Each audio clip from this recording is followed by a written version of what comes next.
Hello everyone, welcome again. This is Vaishnavi Mishra from creative minds Lucknow. आज हम इस सेगमेंट में आपसे इस टॉपिक पर बात करने वाले हैं, वो है सिटिंग टॉलरेंस। बेसिकली जब पेरेंट्स हमारे पास आते हैं तो उनका मेजर कंसर्न होता है कि मैम हमारा बच्चा एक जगह टिक कर नहीं बैठता है। अब जब भी हम कोई डिजीज या डिसऑर्डर, सपोज दैट, जब हम उसे ट्रीट करने जाते हैं तो हम सबसे पहले पता लगाते हैं कि उसका कारण क्या है। ऐसे ही जब हम बच्चे को कोई न्यू स्किल सिखाने जा रहे हैं और बच्चा वो चीज़ नहीं कर पा रहा है, तो हम सबसे पहले ये पता लगाएंगे कि वो कौन से ऐसे पॉइंट्स हैं जिन पर हमें पहले ध्यान देना चाहिए, देन हमें उस पर काम करना चाहिए। उन पर हम बात करते हैं। फर्स्ट, जैसे हमें चेक करना चाहिए कि बच्चे का पोस्चर कैसा है, कि बच्चे की एज क्या है, बच्चे का डेली रूटीन कैसा है, उसका शेड्यूल कैसा है। नेक्स्ट हमारा है, कहीं बच्चे को कोई सेंसरी प्रोसेसिंग डिसऑर्डर तो नहीं है, कि बच्चे में कहीं कोई बिहेवियर इश्यूज तो नहीं है।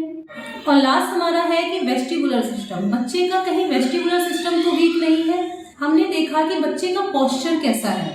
पोस्चर से मतलब है कि जब भी हम बच्चे को सिटिंग कराते हैं, हमें देखना है कि बच्चा बैठ रहा है तो वो कंफर्टेबल पोजीशन में है या नहीं।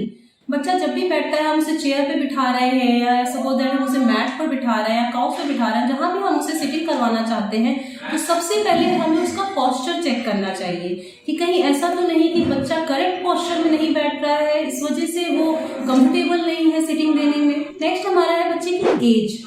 एज से मैटर ये है कि जब बच्चे 2-2.5 साल के हमारे पास आते हैं और पेरेंट्स कहते हैं कि मैम ये ज़्यादा देर तक नहीं बैठता है, ये बस 5 मिनट बैठता है और उठकर चला जाता है, तो 2-2.5 साल के बच्चे से हम ये एक्सपेक्ट नहीं कर सकते कि वो बच्चा 15 से 20 मिनट बैठकर एक जगह पर फोकस करे या काम करे। तो हमें बच्चे की एज भी वहाँ चेक करनी होती, देखनी होती है कि बच्चे की एज क्या है जब हम उसे कोई चीज़ सिखा रहे होते हैं।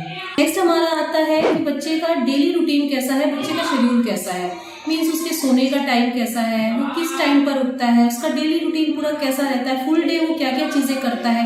अगर बच्चे का सोने का टाइम और सुबह उठने का टाइम अगर उसका फिक्स नहीं होता है, तो उन केसेस में भी बच्चा फुल डे रेस्टलेस रहता है, बच्चा इधर से उधर भागता दौड़ता रहता है, क्योंकि उसको वो बॉडी रेस्ट नहीं मिल पाता है। जितना स्लीपिंग टाइम बच्चे को जितने आवर्स मिलने चाहिए उतने उसको नहीं मिल पाते हैं। जिन केसेस में बच्चे का वेस्टिबुलर सिस्टम वीक होता है, आपको जैसे अगर आप नहीं समझ पा रहे हैं तो आप अपने ऑक्यूपेशनल थेरेपिस्ट से कंसल्ट कर सकते हैं कि अगर बच्चे का वेस्टिबुलर सिस्टम वीक है, उन केसेस में बच्चों को बॉडी को उनकी मूवमेंट की नीड होती है और वो ऑल टाइम अपनी बॉडी को मूव करते रहते हैं इधर से उधर।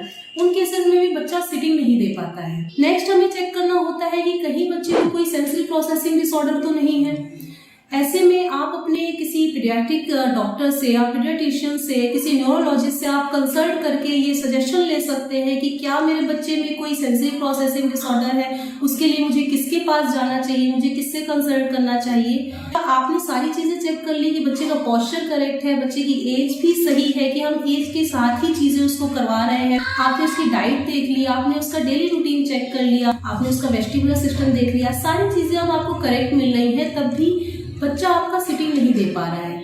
उन केसेस में ये होता है कि बच्चा, जब आपने उसको उसके बिहेवियर में वो चीज़ें नहीं डाली है, कि जब आपने बच्चे को ये चीज़ें नहीं बताई हैं कि बेटा अगर कोई भी चीज़ हमें खानी है या पीनी है तो उसके पहले हमें बैठना होता है, तो हमें वो सारी चीज़ें उसके बिहेवियर में पहले लानी होगी। तो अब हम ये देखेंगे कि कैसे हम बच्चे के साथ जब सिटिंग पर वर्क कर रहे हैं तो कौन सी ऐसी बेसिक एक्टिविटीज़ है या कौन सी ऐसी बेसिक ट्रिक्स हैं जिनके थ्रू हम बच्चे की सिटिंग इंक्रीज कर सकते हैं। तो फर्स्ट हमारा है कि हमें पहले बच्चे का ये देखना है कि बच्चा हमारा सेम लेवल पर हमारे साथ बैठा है या नहीं। अगर बच्चा, आप उसे चेयर पर नहीं, बच्चा चेयर पर सिटिंग कंफर्टेबल नहीं है उसकी, तो आप उसे मैट पर भी लेकर बैठ सकते हैं। मैट पर आप बैठ जाइए और कोई स्टूल सामने रख दीजिए, उसको बच्चे को उस पर बिठाइए जिससे बच्चा आपके सेम लेवल पर आ जाए। बच्चा इंटरेक्ट भी इसलिए आपसे करेगा और आप उसे कोई भी एक्टिविटीज़ करवाएंगे तो बच्चा आपकी तरफ आई कॉन्टेक्ट भी प्रॉपर देगा और आपके साथ बच्चा इंगेज रहेगा। नेक्स्ट हमारा है कि जब हम बच्चे की सिटिंग पर वर्क करते हैं तो हम बच्चे के साथ बॉल यूज़ करते हैं, उसकी बॉडी को मूवमेंट भी दें, साथ में उसकी सिटिंग भी इंक्रीज करें। तो अगर बच्चा जिम बॉल पर नहीं बैठ रहा है तो हम पीनट बॉल से स्टार्ट कर सकते हैं। पीनट बॉल पर आपने बच्चे को बिठाया, आपने उसकी कोई एक्टिविटी दी जो इंटरेस्ट बेस्ड कोई एक्टिविटी है, आपने सपोज दैट आपने उसे रिंग्स दे दी, आप उसे एक्टिविटीज़ करवाते जा रहे हैं, देन हम उसकी सिटिंग पर भी वर्क कर रहे हैं। देन जब आपने पीनट बॉल आपने बिठा लिया, बच्चा उस पर बैठने लगा है, कंफर्टेबल हो गया है, देन हम फिर जिम बॉल पर आएंगे। जिम बॉल पर आप बच्चे को बिठाएंगे, इससे उसकी बॉडी को मूवमेंट भी मिलेगा। बच्चे का वेस्टिबुलर सिस्टम अगर वीक है तो वो भी उसमें कवर होगा। बच्चे को मूवमेंट के साथ साथ हम एक्टिविटीज करवाते करवाते उसकी सिटिंग पर भी वर्क कर सकते हैं। हमें ये बात भी ध्यान रखनी होती है कि हम बच्चे के लिए कौन सी एक्टिविटीज पिक कर रहे हैं। जब भी आप बच्चे के साथ स्टार्टिंग कर रहे हैं, उसकी सिटिंग पर वर्क कर रहे हैं, या बच्चे के साथ रैपो बिल्ड करना चाहते हैं, आप इंटरेक्शन बनाना चाहते हैं, तो आप बच्चे के लिए उसकी इंटरेस्ट बेस्ड एक्टिविटीज ही पिक करें। उन्हें आप लेकर आप सिटिंग उसकी इम्प्रूव कर सकते हैं उसकी इंटरेस्ट बेस्ड एक्टिविटीज के साथ। नेक्स्ट हमारा है कि हमें बच्चे को जब भी सिटिंग पर काम करना होता है तो उसके पहले हमें उसको एक्सरसाइज हो गई, जैसे साइकिलिंग हो गई, रनिंग हो गई, जिससे उसकी बच्चे को उसको बॉडी मूवमेंट भी मिल रहा है, और हमने उसे एक्सरसाइज कराई जिससे उसकी एनर्जी रिड्यूस हुई और बच्चा सिटिंग अच्छे से करेगा। उसके लिए आपने जैसे डीप प्रेशर दे दिया, आपने कंप्रेशन दे दिया, बच्चों को टेक्सचर्स बहुत पसंद होते हैं, आपने उसे ब्रशिंग करवा दी, देन आप उसकी सिटिंग पर जब वर्क करेंगे तो उसकी परफॉर्मेंस और बेटर होगी। अब आपने सारी चीज़ें चेक कर ली है, आपने बच्चे का पोस्चर, वो सारे पॉइंट्स हमने देख लिए हैं कि क्या रीजंस हो सकता है कि बच्चे सिटिंग नहीं देते हैं, हमने एक्टिविटीज़ भी देख ली हैं। इस तरीके से आप बच्चे को सारी चीज़ें फॉलो करके आप बच्चे की सिटिंग पर ईजिली वर्क कर पाएंगे।